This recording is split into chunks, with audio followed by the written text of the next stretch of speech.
Giống như làm một cái live show của mình mà. Dạ. Được không? Thế là làm cái show diễn của chị Diễm đó, trời sau đó cực quá, mưa quá trời mưa. Khổ vậy. Hy vọng là mà ngày mốt đừng mưa. Không nữa. mà em nghĩ bây giờ chắc không mưa đâu. Em bị em lội thường nếu mà em đi bán thường buổi sáng không à, buổi chiều không dám đi đó. Nắng quá nắng. Ví dụ buổi sáng em ca có thể ca hoài mười mấy 20-30 bài ca không ngưng được. Nhưng mà nếu buổi chiều á ca chừng 2-3 bài là thấy muốn xỉu. Tại vì nắng dữ lắm. Ngày mai mình về Cần Thơ thì dắt em đi mua cái loa xịn với cái mic xịn nha. Dạ. Coi như quà tặng của anh á, của chương trình tặng em á. Dạ. Vừa cho nó ngon lành, chứ bữa thấy ca cái mic kia nó cũng hơi mic đó nó hơi đuối quá, hơi yếu quá. Để mai đi kiếm cái loa này xong cho em chọn. Em chọn loa nào nó phù hợp cái mic này em thấy em thích anh tặng em. Để em muốn đi hành nghề chứ. Dạ. Sau chương trình rồi cũng phải hành nghề chứ làm sao không. Thì em làm hoài vậy chứ làm thì còn cái đàn này cũng còn ngon mà phải không? đợt này vậy bữa hổm em nói anh té xe rồi hư rồi mới mua cái đợt này nè chứ. Dạ. Té xe mà ví dụ như mình còn mà cái đờn hư cũng đỡ, chứ phải mình tiêu rồi thôi không được. Dạ. Nhiều khi cũng hên chỗ anh biết sao không? Cây đờn nó che chở cho mình. Đúng. Bởi vì nếu mình không quải đờn thì mình gãy cổ, còn nếu mình quải đờn thì cái đờn nó dài hơn cái đầu mình. Khi mình té xuống cây đờn nó chổi trước, đỡ cái chỗ đó đó. Cho nên đi đường nó đỡ. Nhiều khi cây đờn nó gãy cái cần ngang, nhiều khi đi mà ban đêm á bá cái bụp ngang cái rồi đó mà mình để trong áo mình đâu biết nó gãy. Cái tới chỗ kéo xăng tia xuống tự nhiên nó gục cái đầu xuống vậy rồi xong đi về. Rồi lúc đó bị hết lần vậy đó rồi về thay ra. Nói cái cần đờn không thì nó cũng 400-500 ngàn. Nhầm cái cần, nhầm ông bán cái cần không nghe nói đâu 800 ngàn cũng có, là cái cần không á. Cái ông nói cần đó là cần xịn, có cái cây chính giữa luôn. Nói mua một cây đàn nữa đi, tặng ảnh thêm một cây đàn để sơ cua. Nói chung lỡ cái này gãy còn có cây kia. Gãy thì ít gãy lắm, nếu chạy mấy không chạy kỹ lên trên đầu mình thấy nọ là. Nói tìm đàn Đức Ngân mua một cây giống bữa. Em thích màu gì? Thích màu xanh, màu đỏ hay màu gỗ? Vậy giờ em không thấy đường, không biết màu gì nhìn vô được nữa. Không biết nữa. Hả kêu là hỏi được. câu chứ không ai mà hỏi câu dốt giống như mình. Cái gì các bạn đừng mến. Nó nói chứ cái đó không phải câu dốt mà là cái câu Tiếu Lâm. Tại vì đó là anh muốn hỏi thử vậy thôi chứ thật sự biết không, chứ. anh không để ý, anh quên, sơ ý. Nó còn hơi lát á, ngồi xe từ Chỉnh xuống đây 6-7 tiếng mà. Có đôi khi cái câu anh hỏi đó là cái câu ăn khách nhất đó chứ, đôi khi ngoài khi chưa hỏi mà cái câu đột xuất anh hỏi vậy. Tại câu đó là câu tại vì bữa anh tới là anh mua thì anh nhớ là có 3 cái ở cái tiệm đàn mà nổi tiếng ở Sài Gòn á. Dạ. Cái cô đó của làm đàn cổ rồi đó. Thì cô có cây đàn, mấy cái đàn 3 cái cây đàn điện, một cây màu đỏ, một cây màu xanh và một cây màu gỗ. Nhưng mà em nghe người ta nói thường á, nghe thôi, mấy ông thầy đờn không phái màu gỗ. Mấy ông thầy đờn, mấy ông nhìn rồi mấy ông mà nhìn thấy á. Thì đúng rồi, nhiều khi em không thấy nhưng mà những người mà khán giả người ta thấy. Nói chung cái này mình để ở nhà mình chơi thôi, đúng không? Dạ. Màu xanh màu đỏ thôi, tặng ảnh cái màu gỗ. Bây giờ có màu xanh là tặng thêm cái màu đỏ. Màu đỏ thì mấy cái màu thì nó sạch hơn. Nhưng nhìn những cái cây màu gỗ thì nhìn nó sang hơn. Dạ. Để trong nhà á. Hôm em xuống mua cái đờn này cái này cho em mua nhiêu? Có cái cô để em chả nói cái câu này rồi cái em nói câu kia luôn. Là có cái cô bán đờn đó, cô giới thiệu của nó giờ có cũng nói giống như anh vậy đó. Màu đỏ, màu xanh rồi cái loại màu gỗ, màu cây đó. Nói vậy đó. Đúng rồi. Đó, nhưng mà cái loại màu đó nó mắc tiền hơn màu này. Đúng rồi, gỗ đó. Cái em nói thôi giờ màu đó em không có đủ tiền mua cái màu này đi, kệ nó không thấy đường màu gì cũng là màu thôi. Lại làm đại cây này. Không thấy đường màu nào cũng là màu đen. Dạ. Đó, cho nên là cái cô nói thường mấy ông thầy đờn lại thường phái màu đó màu gỗ rồi đó. Thì cô nói luôn, nói vậy cái nói thôi vậy màu đó mắc tiền đó thôi, đủ tiền mua cây này. Làm cây này 2 triệu mấy, 2,9 triệu, gần 3 triệu nè. Cây này là rẻ nhất trong tiệm đó đó. Không, cái cây của cô đó chắc anh nghĩ chắc coi cây đó phải nhiều tiền á, 6-7-8 triệu gì đó. Mà cô bán anh rẻ lắm. Cô bán anh có 3 triệu mấy à. Coi như vừa bán vừa tặng á. Tại vì biết anh hay mua anh tặng cho mấy cái nhân vật cũng giống như này nè. Dạ. Xong anh nói thôi đừng có lấy vậy, anh đưa luôn 5 triệu. Tại nói chung Chắc là nhờ bạn nào mai mua cái đó mình mang xuống. Còn cái loa thì để ảnh đi, mình mai mình về Cần Thơ á. Vô rồi coi điện máy xanh cái chỗ nào bán cái loa ấy. Tại vì cái loa nó phải gắn liền cái mic. Mà cái mic này của ảnh nó hát nó hơi bị không có hút hơi á. Thì nó nặng, tại vì mình đưa cho ví dụ như vô mấy cái chỗ không anh nhìn anh biết mà cái micro này có mấy trăm mà. Mấy chỗ mà tại nó mua kèm luôn với cái lo này chứ không phải nó mua riêng. Nó mua cái lo là dính luôn cái mi trống. Cho nên nó nhiều là nó được nhiều thôi, chứ còn mà ông nhậu xỉn vô rồi ông dặn lớn lên nữa coi nó nào tháo luôn cái nút ra, chứ còn dặn chi nữa, nó hết lóc rồi. Nó giờ là hết lóc luôn rồi, dặn không được nữa. Hỏi anh Thanh thử có cái mic nào ở ngoài đó mình mua, tại cái loa là thường nó đi theo một cặp micro. Dạ, cái lo thì đi mà liền cái mic đó thì đi với cái loa lại không hay. Mình kiếm một cái mic nào hay cho anh mang anh hát cho nó hay hơn. Nếu mic gời á thì cái lo nó phải có 2 lỗ, một lỗ đờn với một lỗ xài cái mi. Đúng rồi. Tại nếu mic gời là nó phải xài vậy, chứ còn cái dụ như còn một lỗ như cái lo này đó. Yeah. Thì gắn cái mic vô rồi là nghỉ đờn luôn, tại mình đâu có đổ đường đâu cắm đờn vô. Hiểu. Dạ. Vậy là nó phải có 2 lỗ. Cái lo có 2 lỗ, một lỗ guitar với một lỗ micro. Nói anh Thanh á, Thanh hỏi anh Thanh thử. Còn không mà mua từ bên kia xuống cũng được. Tức là anh muốn là một cái loa có 2 lỗ, một lỗ để cắm đàn, lỗ cắm mic. Thì mình mua thêm cái mic nữa. Anh nghĩ vậy chắc được rồi, nếu mà mua cái đó thì xịn như vậy được rồi. Với lại em thấy cây nhà lá vườn á, mình chơi thì khỏi cần xịn quá cũng được. Không, em nói, tại vì em là em hát á. Dạ. Mà mình hát nhẹ, mình hát hay thì người ta cũng chú ý. Dạ đúng rồi, anh nói vậy phải, thường hát đúng nhẹ. Không? Dạ. Hát nhẹ nó đỡ cũng mệt nữa. Đỡ mệt, dạ đúng. Hát mà rống riết là nó bị bể cái dây thanh quản đó. Nhiều người mà hát mà hát mà ấy gào riết là bị viêm dây thanh quản rồi tiêu luôn á. Hát thì em hát là nếu tính ra thì em hát chắc cũng khoảng từ đây mà từ vừa năm 2014 mà tới giờ chắc cũng khoảng 7-8 năm. 7-8 năm gì đó. Nếu mà cỡ 7 năm. Chưa được 7 năm tại mới nhảy qua năm thứ 7. Dạ. Anh đâu biết ngày mai mà anh hát với ai đúng không? Chưa biết, chưa cho anh biết đúng không? Tại vì nói chung hôm điện chị Quyên á. Chị Quyên chị có nói mà em giữ bí mật á. Giữ bí mật, chị nói ví dụ như bây giờ cái giọng của anh vậy mà hát với Phượng Hằng được không? Nói ví dụ vậy đó. Nói chung giờ hồi đó giờ hát với ai giờ cũng vậy chứ, nếu mà hát với người ta thì mình phải sợ phải gung rồi. Tại mình thường hát mình à. Mà nếu mà hát mình có hát đi nữa cũng song ca với người bình thường thôi, chứ mình đâu từng hát với nghệ sĩ nổi. Đúng rồi. Cho nên lên đó thì nhiều khi nó cũng phải gung, nó phải sợ đó. Mình có gan cỡ nào đi nữa cũng vậy chứ, nói với anh lên đó là cái sợ, tại vì mình hát với nghệ sĩ. Còn mình hồi nào giờ mình lội là cái như là chăn lắm tay bùn mà mình lội ngoài không à. Mình hát giữa chợ giữa đường. Cho nên mình không sợ ai chứ, ai cũng giống như mình chứ. Còn ví dụ người ta đang hát chuyên nghiệp mình lên mình hát á, mình lên hát chung với người ta, cái đó mình sợ đó. Thôi kệ nữa, giờ lỡ là chơi luôn. Chứ ví dụ như Phượng Hằng là chắc chắn rồi đó, nhưng mà còn một người nữa bí mật nữa.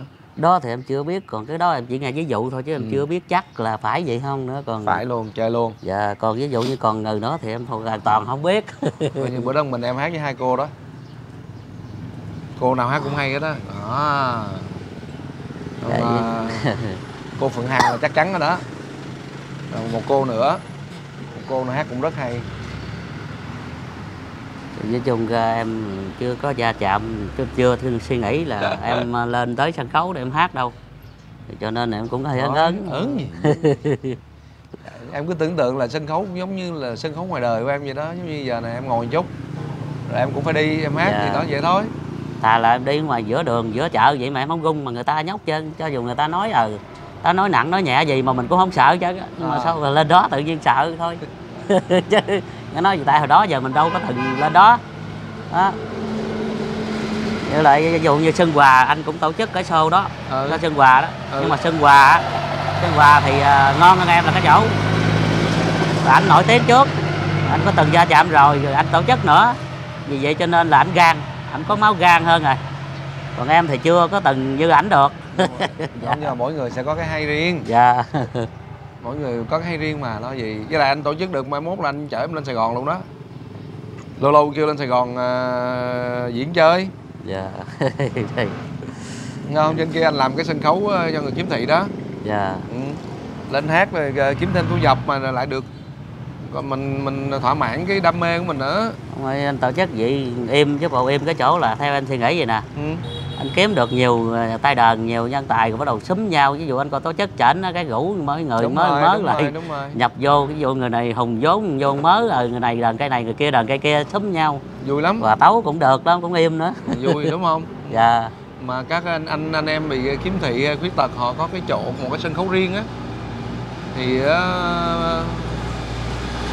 đầu tiên là mình thỏa mãn được cái đam mê của mình trước. Dạ.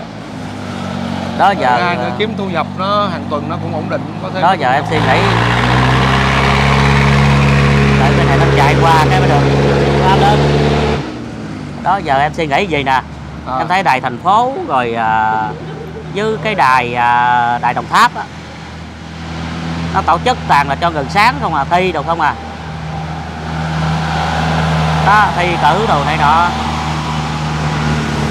lớn quá lớn rồi, thi cử đồ á, diễn đồ chất đồ. Còn em suy nghĩ nếu theo em á, nếu theo em là ban tổ chức ha, em suy nghĩ em nói để cho người khiếm thị thi không, ví dụ như người khiếm thị mà thi với nhau á, ta thay giọng ca đồ này nọ, còn người sáng phải bắt diễn sức này nọ, còn người khiếm thị diễn không biết đường diễn, nhảy nhót đồ như mấy cái đoạn kiếm hiệp đồ rồi quánh kiếm lỡ rồi rớt xuống sân khấu làm sao, em suy nghĩ gì đó. Bởi vậy cho nên là ví dụ cho người thi là nếu mà thật sự mà thi giọng ca không á thì mấy đó mới gọi là tài tử thật sự. Đúng. Còn ví dụ như mà gọi mà tài tử miệt vườn mà toàn là thi ví dụ như lên diễn sức rồi quánh rồi múa rồi nhảy rồi nhót đó, tại vì mình không thấy đường, mình nói cho cái riêng của người cái bọn mà khiếm thị chung với mình á. Mình nói vậy thì mình nói là nghiêng về khiếm thị không thì không được, nhưng phải có cái sân chơi như vậy đó thì nó mới ngon. Anh nghĩ là khiếm thị là khuyết tật cũng được nè. Dạ, khuyết tật đúng không? Nếu mấy người khuyết tật anh nói ví dụ như chờ họ teo cơ thì họ cũng đâu có diễn được, họ cũng chỉ ngồi trên xe lăn họ hát thôi. Dạ. Hay nha, bữa nào làm chương trình đó ha. Nếu ví dụ như anh làm cái chương trình này quá êm rồi thì anh làm chương trình đó nữa. Chương trình để cho các giọng ca khiếm thị với khuyết tật họ tham gia. Dạ. Giống như trên thể thao thì nó có cái chương trình mà gì ta? Para Games. Dạ. Chứ không phải paracetamol nha. Không phải. Cái đó chỉ cảm mà gì thôi, cảm. Chương trình Paragames hân hạnh được tài trợ bởi nhãn hàng Paracetamol. Còn cái này anh nói là anh là Calamine gì đó thì anh tổ chức lên cái vụ thi dành cho người khiếm thị, cái tổ chức thi giọng hát không á. Chứ cái này là cái show diễn cuộc đời để tạo cho những người khó khăn. Anh làm cái này quá êm rồi mà anh làm được cái đó không, nữa. Nhưng mà anh nghĩ mà làm cuộc thi á, thì dạ. nó sẽ dễ bị cạnh tranh, nó dễ bị nhiều khi là người ta tranh cãi á. Dạ. Thì tốt nhất là mình làm một cái cuộc thi mà mình up trên YouTube chẳng hạn. Dạ. Đúng không? Rồi ai mà view cao thì người đó được coi như là được giải khán giả yêu thích. Dạ. Không có giám khảo luôn. Chứ còn có giám khảo rồi chấm rồi nhiều khi có người nói công bằng, người kia nói không công bằng nữa rồi cãi nhau nữa là hết vui. Còn vụ giờ cái vừa rồi mà anh nói vụ tổ chức sân khấu cho anh em khiếm thị đồ chơi đó. Cái đó là anh em khiếm thị mới không bị mai một, anh biết sao không? Tại vì có dịp để mà tập vợt hoài cho nên không có quên. Ví dụ như có đờn được bài này riết cái giọng nó mới lên. Với lại đờn cũng vậy nữa, ví dụ như bây giờ bỏ riết rồi nó cũng quên. Ví dụ anh đờn mà ví dụ anh ca không đi thì một số bài nào anh ca thì anh đờn hoài được. Nhưng mà khi người khác ca đó, ví dụ như mấy cái bài vô 3 Nam 6 Bắc mà 4 quán 7 bài mà ngặt cái đều á là cái đó đó nó nhiều bài lắm mà anh ít có đờn tới, nó đâu không có nhớ hoài được, thà là có người ca hoài mình đờn mình mới nhớ được. Đó. Bởi vậy cho nên nó là mình cũng bị mai một dữ lắm. Còn ví dụ anh tổ chức cái đó là mai mốt anh em nào bị mai một cái từ từ nhớ trơn, cái gì cũng nhớ. Em lên ha, mai mốt anh mời em lên Sài Gòn dạ, ha. Dạ. Cứ cuối tuần, ví dụ cuối tuần sắp xếp lên thôi. Đâu chở vợ con lên chơi nữa cũng vui mà. Tại vì có con nhỏ quá nên chứ không thôi vợ em đi theo thì em thoải mái rồi nhưng mà thôi em đi.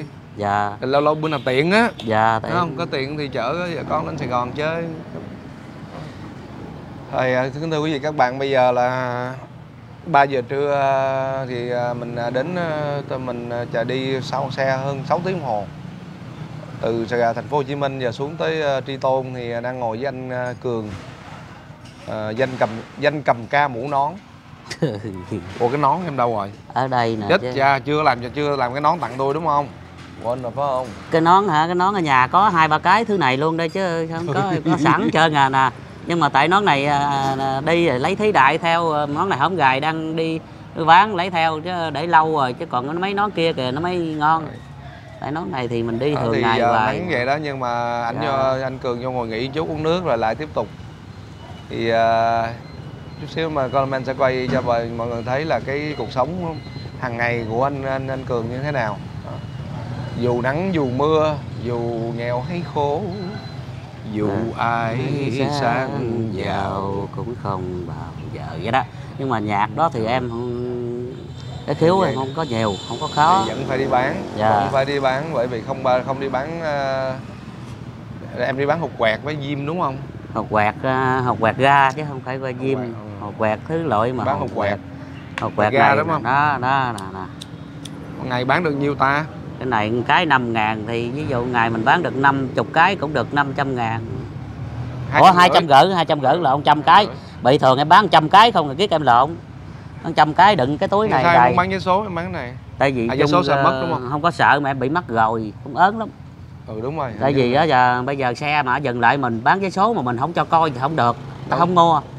Còn nếu mình cho người ta coi thì ta đớp ta chạy luôn, mình cũng không có làm gì được, khỏi cần la hay là khỏi cần gì chứ. Đó, cho nên là bán vé số nó khó lắm. Cho nên bởi vậy mấy thằng kiếm thị như em vậy đây nè, lên Sài Gòn cũng vậy, đâu có dám bán hột quẹt. Đâu có dám bán vé số, ta bán hột quẹt hoặc là bán tâm xí găng hoặc là bán bàn chải. Đúng rồi. Đó, giờ bán bà đó hiểu là lý do tại sao đó. Trước giờ mình cũng hay thắc mắc ủa sao mấy anh khiếm thị toàn là đi bán tăm bông với bán mấy cái vật dụng khác, thậm chí bán lượt chải đầu nữa. Lượt chải đầu nữa. Nói chung ra là tùm lum, nhưng mà thật sự ra mình quải lo đó. Mình bán về cái có công nghệ thông tin, có cái nghệ thuật văn hóa đó. Thì mình phải quải cái lo theo đặng có gì mình vớt vát được mấy cái ông tiệc nhậu đồ chơi chứ. Còn ví dụ như mình đi bán không ta đổi chẳng thà ta mua tạp hóa sướng hơn chứ mua mình làm gì. Đúng rồi. Thí dụ mấy ông ngồi ngoài lề đường ngồi ăn uống thì thấy mình đi ngang là lại hát cái gì mà họ cho thêm tiền đúng không? Lúc trước em bán với Cà Mau em cũng có bán loại mà cái cây kẹo mà anh biết ở dưới này có cái cọng mũ ở trên cái đầu tròn do đó. Kẹo đó kẹo mút. Dạ kẹo đó cái bắt đầu em đi bán gặp mấy ông ngồi nhậu, mấy ông đâu có mồi đâu. Nhưng mà áo vậy nó dạ bán kẹo, bán kẹo mà cũng đờn ca đó, ghé vô đây đi. Cái mấy ông mua kẹo, mấy ông nhậu, mấy ông kêu mình đờn cho mấy ông ca. Nói sợ dắt này sao mà dắt chưa mà mấy chú mua kẹo, mấy chú nhậu sao nhậu nổi. Nó nhậu kẹo đỡ tốn mồi ơi, ngậm một cây vậy nhậu biết nhiêu ly nó không có tan. Nó không phái. Hay đó Quang. Dạ. Anh thấy em vô nhậu phá mồi dữ quá Quang. Quang với anh Tài á. Này Quang Tài. Trong đoàn này có hai đứa tên gì luôn, Quang Tài. Cái ông kia, cái ông mới xé vô ông nói trời ơi, tại vì nó đi hà tiện ngồi do ngậm kẹo rồi. Này mau xỉn. Nó xỉn rồi đỡ tốn rượu. Nhậu chút xíu rồi xỉu. Vậy là mình hay đó, cái chiêu này hay nha. Mai mốt là cho anh em trong ekip mình đi nhậu là cho mỗi đứa cây kẹo mút. Cho đứa cây kẹo mút ngồi coi như uống đỡ tốn mồi. Còn nếu uống bia là cái kẹo đó nhậu coi như là tàn tiệc luôn đó chứ. Uống bia nhậu ngậm để vô liếm nhẹ cái là xong để xuống. Hơi là uống cái cái là liếm nhẹ xuống cái để xuống, mấy ông nói vậy đó. Mấy ông nói hay. Còn nhà ông hỏi sao mày không bán khô mực sấy á. Trời ơi, nếu mà bán khô mực sấy mình ngồi gần nó hơi gình khó chịu lắm, bởi cho nên quải theo tùm lum. Khô mực sấy thì thuận tiện cho mấy chú nhậu thiệt, nhưng mà thật sự đi trời nắng đồ này nọ cái mùi nó bay chịu không nổi đâu. Ví dụ như mấy người không nhậu người ta cũng thèm nhậu nữa đó. Hay á. Không có kẹo. Giờ mình đi đâu nè? Sáng giờ em đi bán ở đâu rồi? Đi bán đường này em lội dài ra khúc mà tại vì đường này hồi nào giờ em chưa có từng lội. Ồ vậy hả? Cho nên em ít có bán gần nhà lắm. Trước là em đi đâu? Bán toàn là cách đây khoảng chừng 20-30 cây, có khi 60-70 cây. Có khi nào đi qua tới Long Xuyên, Cần Thơ rồi không có? Long Xuyên thì em đi thường lắm, nhưng mà Cần Thơ thì có đi tới Cờ Đỏ, Thốt Nốt đồ này nọ, Ô Môn đồ. Nó còn chưa đi tới trung tâm thành phố Cần Thơ. Vậy là kỳ này mình sẽ diễn ở trung tâm thành phố Cần Thơ ngày hôm nay Dạ, là chưa đi xuống đó. từ giờ bằng 17 tháng 3. Chương trình Show diễn cuộc đời của anh Cường sẽ diễn ra vào ngày 19 tháng 3 tại sân khấu nhà hàng Lúa Nếp Cần Thơ, ngay bên bờ sông Hậu, rất là đẹp luôn, view so đẹp. Đây là cái sân khấu mà mình nghĩ là chắc một trong những cái sân khấu mà đẹp nhất của chương trình Show diễn cuộc đời. Hẹn gặp quý vị các bạn ở đó nha. Còn giờ mình đi theo anh Cường một đoạn, khoảng chừng mấy chục phút, 30 phút để mình hiểu hơn và cũng chia sẻ với bà con là một cái hoạt động mưu sinh của anh mỗi ngày nó như thế nào. Nắng này chắc cũng 39 độ, cũng gần 40 độ chứ không phải giỡn đâu. Ở Tri Tôn nóng lắm, An Giang là cực kỳ nóng. Dạ. Nhưng mà được cái anh chuyến này anh đừng sợ mưa đi, chắc không cỡ này chứ. Hy vọng không dạ, mưa. không mưa. Thôi thì mình tranh thủ đi ha. Dạ dạ. Để chứ lát nữa chợ nó tan chợ cái nữa là không bán được nữa. Dạ. Trong ra anh đi theo em thì nhiều khi anh nhìn thấy thắc cười lắm, tại vì em đi á là lũi bên này đôi khi lũi bên kia đó, nhưng mà đi thì nói chung ra lũi nhẹ không à, lũi nhẹ cái mình dội ngược cho ra đi tiếp. Giờ mình phải lên xe mình chạy ra tới chợ đúng không? Bây giờ đi qua nhà em trước hay đi ra ngoài rồi đi luôn về Long Xuyên, hay về bán rồi về luôn hay sao? Mình nghĩ hay là bán rồi trở về nhà nữa thì nó mất thời gian lắm, lâu lắm. Để đi qua nhà em cái rồi cái soạn đồ này nọ rồi. Tại qua nhà anh soạn đồ đi. Dạ. Đi. Vậy là tí là em đi luôn xuống Cần Thơ, là đi xuống Long Xuyên rồi đúng rồi, đúng nhất trí. Vậy thì mình đi qua bên bển cái soạn đồ cái đi ngoài bán rồi anh quay rồi xong cái về luôn cái đoạn ngoài Chai Tôn á. Dạ. Vậy đi. Vậy mấy đứa chở anh vô lấy đồ còn đi thôi, xong ra. bán chợ cũng được đó, cái đoạn này là người ta đông lắm. Ở đây hả? Khúc đây có đi ra ngoài tới cầu 12 mà cũng trên đường mình đi luôn đó. Mình dần xuống đó rồi mình lội dài đường. Ok, vậy mình đi chỗ đó đi. Đường ra Tài Tử lắm. Đi. Ra khỏi chợ Chai Tôn ngoài luôn. Dạ. Giờ nếu mãi thì anh để xe ở nhà luôn đi.